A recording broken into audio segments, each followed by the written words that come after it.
Hello everyone, এখন আমরা দেখব ফান্ডামেন্টাল অফ ম্যাথমেটিক্স এই বইয়ের চ্যাপ্টার 4 অর্থাৎ ডি ময়েবারের উপপাদ্য। এই চ্যাপ্টারের আরও একটি গুরুত্বপূর্ণ ম্যাথ। তো এই ম্যাথটা হচ্ছে, দেখতে পাচ্ছেন যে মান নির্ণয় করো, এখানে আছে i⁴ তো এটার মান আপনারা ডি ময়েবারের উপপাদ্যের সাহায্যে কীভাবে নির্ণয় করবেন আমি আপনাদেরকে আজকে সেটাই দেখাবো। তো আপনারা কিন্তু এখানে দেখতে পাচ্ছেন যে ম্যাথটা করা আছে। তো এই মানগুলো কীভাবে আসলো সেটাই কিন্তু হচ্ছে প্রশ্ন। তো আমি আজকে আপনাদের সেই প্রশ্নেরই উত্তর দেওয়ার চেষ্টা করব। আমি আশা করি যে আপনারা এই ভিডিওটি দেখে উপকৃত হবেন এবং এটি কিন্তু আপনাদের অনার্স প্রথম বর্ষে পরীক্ষায় আসার মতোই একটি ম্যাথ। তো চলুন দেখি আমরা এই ম্যাথটা কীভাবে সমাধান করব। তো এটা কিন্তু হচ্ছে এক্সাম্পল 10 এর একটা ম্যাথ। এক্সাম্পল 10। তো এখানে আমাদের নির্ণয় করতে হবে i⁴ এর মান। তো এখানে প্রথমে কি দেওয়া আছে? প্রথমে দেওয়া আছে কি cos 0 প্লাস i sin 0 সমান কত? 1। তো এটা সমান 1 কিভাবে হয় আপনাদের মনে প্রশ্ন জাগতে পারে। আপনারা যদি আপনাদের ক্যালকুলেটর নিয়ে যদি লেখেন যে cos 0, তাহলে দেখতে পারবেন এর মান আসছে কত? 1। আবার যদি লেখেন sin 0, তাহলে এর মান আসবে কত? 0। তার মানে 0 প্লাস 1 সমান কত হবে? 1ই হবে। মানে cos 0-র মান 1, sin 0-র মান কত? 0। ফলাফল কি আসলো? 1।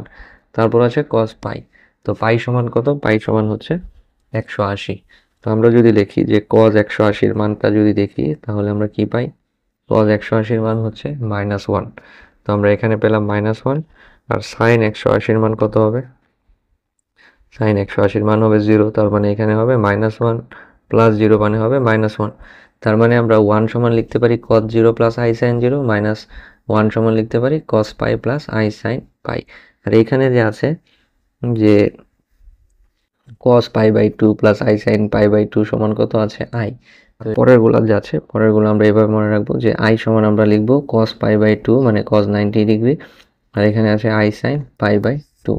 তো আপনারা জানেন যে cos 90 ডিগ্রির মান কত? cos 90 ডিগ্রির মান হচ্ছে 0 আর sin 90 ডিগ্রির মান হচ্ছে 1। তো আগে যেটা পেয়েছিলেন তার উল্টায়, অর্থাৎ এখন আমরা 1 এর পরিবর্তে লিখবো i। তো আগে লিখেছিলাম 0 আর এইবার লিখলাম π/2। এরপর আছে কি cos 3π/2 প্লাস i sin 3π/2 সমান -1। তো এগুলো হচ্ছে সূত্র। আমি প্রথম দুইটা যে আপনাদেরকে বোঝালাম ক্যালকুলেটরের সাহায্যে, এই দুইটা যদি মনে রাখতে পারেন পরেরগুলো এমনি লিখতে পারবেন। কারণ দেখেন এখানে কি আছে? 1 -1 i মাইনাস i। আর প্রথমে 0, পরে পরে π/2 আর শেষে হচ্ছে 3π/2। তো এই চারটা সূত্র মনে রাখলে এই ম্যাথটা করতে পারবেন। তো এখন এখানে দেখেন আমরা কি লিখবো? দেওয়া আছে কি এই যে এটা। তারপর এখানে i আছে। তো i সমান আমরা কি জানি? cos π/2 plus i sin π/2। তো আমরা এটা লিখলাম। লেখার পর এখানে পাওয়ার দিলাম কত? 1/4। তো 1/4 পাওয়ার দেওয়ার পর এখানে আছে কি cos, আর π/2 সমান আমরা কি লিখতে পারি? আপনারা এরকম পড়ে এসেছেন ইন্টারমিডিয়েটে যে প্রত্যেকটা ভাগকে কত বলা হয়? 90 ডিগ্রি। এখানে হবে 180, এখানে হবে 270, এখানে হবে 360 ডিগ্রি। এটা হচ্ছে সম্পূর্ণ একটা বৃত্তের কোণ 360 ডিগ্রি।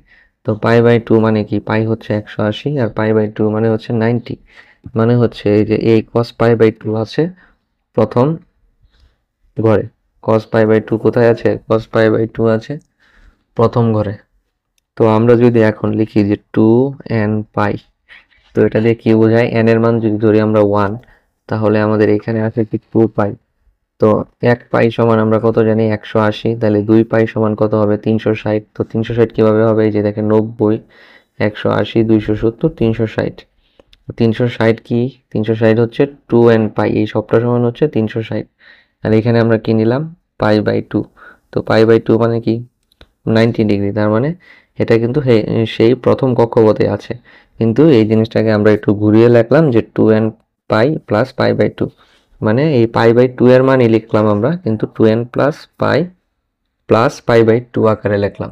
কিন্তু এখানে মানের কিন্তু কোনো চেঞ্জ হলো না। তো সেম ভাবে আমরা i sin 2n pi plus π/2 1/4 লিখলাম। তো এখানে লিখলাম cos, আর এখানে 2 লসাগু নিলাম। তাহলে এখানে হবে 2 দুগুণে 4n পাই প্লাস কি হবে? 2 দিয়ে 2 কাটা গেলে এখানে হবে পাই। i sin এখানে 2 লসাগু নিয়ে সেম ভাবে 4n পাই প্লাস কি হলো? পাই। এখানে পাওয়ার আছে 1/4। তো এই 1/4টাকে এখন আমাদের ভিতরে আনতে হবে। তো আমরা দেখি কোন সময় আমরা এটাকে আনতে পারি। তো এখন আমরা লিখলাম cos, এখানে আনলাম 2, এখানে পাই কমন গেলে হবে 4n প্লাস 1। এখানেও পাই কমন গেলে হবে 4n প্লাস 1, এখানে হবে 1/4। এটা কিন্তু পাওয়ার। তো আমরা আগের ম্যাথে দেখে এসেছি পাওয়ার যদি উপরে থাকে, যেমন এখানে যদি 4 থাকতো তাহলে এখানে গুণ হতো 4 পাই, কিন্তু এটা এখন আছে কি 1/4 আকারে, তার মানে এটা হরের সাথে গুণ হবে। যদি লব থাকতো মানটা, যদি মানটা এরকম থাকতো 4 বা 2 বা 3, উপরে যে মানই থাকুক সেটা উপরের সাথে গুণ হবে, নিচে যে মানটা অর্থাৎ 1/4 সেটা হরের সাথে গুণ হবে। তার মানে এখানে হবে 4 দুগুণে 8, উপরে যা আছে তাই, প্লাস আই সাইন, এখানে হবে 4 দুগুণে 8 পাই 4n প্লাস 1, যেখানে n সমান হচ্ছে কি 0 1 2 3। তো এটাই হচ্ছে এই ম্যাথের আনসার।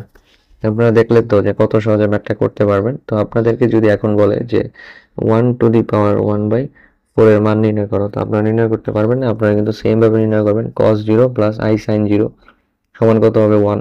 তারপর আপনারা 2n pi plus pi by 2 দিয়ে এই আকারের, তারপর আপনারা 2n প্লাস পাই, তারপর আপনারা 2n pi plus pi by 2 এই আকারের রাশি বানিয়ে এই ম্যাথটা করতে পারবেন। তো আমি আশা করি যে এই ম্যাথটা আপনারা বুঝতে পেরেছেন। তো এই ম্যাথটা আপনারা পরীক্ষায় যাওয়ার আগে অবশ্যই দেখে যাবেন। এই চ্যাপ্টার থেকে আমি যে ম্যাথগুলো করাচ্ছি আপনাদেরকে, এই ম্যাথগুলো করলে নিশ্চিত রূপে 15 নাম্বার কমন পাবেন। আপনারা যদি কমন না পান, পরীক্ষা দিয়ে এসে এই ভিডিওর কমেন্ট বক্সে আপনাদের যা মন চায় আপনারা সেটা বলতে পারেন। তো প্রিয় শিক্ষার্থী বন্ধুরা, আজকের ভিডিওটি ছিল এই পর্যন্তই।